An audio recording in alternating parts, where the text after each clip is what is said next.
ನಿನ್ನೆ ನಮ್ಮೂರ ರಸ್ತೆಗೆ ಸುಣ್ಣ ಹಾಕಾಗಿತ್ತು ಜಾರೋದನ್ನು ತಡೆಯಲು. ಇವತ್ ನೋಡಿ ಎಷ್ಟೊಂದು ಕ್ಲೀನ್ ಅಂಡ್ ನೀಟಾಗಿ ಕಾಣಿಸ್ತಾ ಇದೆ.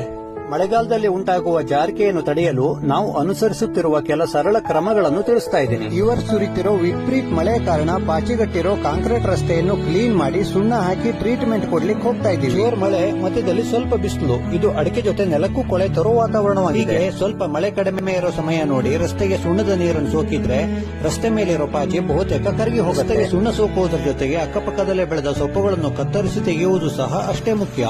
ಕೊಳೆತ ಎಲೆ ಹಾಗೂ ನೀರಿನ ಕಾರಣ ಮತ್ತಷ್ಟು ಜಾರಿಕೆ ಉಂಟಾಗುತ್ತದೆ. ನಮ್ಮಂತಹ ಹಳ್ಳಿಗಳಲ್ಲಿ ವಾಹನ ಸಂಚಾರ ಕಡಿಮೆ ಇರುವ ಕಾರಣಕ್ಕಾಗಿ ರಸ್ತೆ ಜಾರುವುದು ಸಹಜ.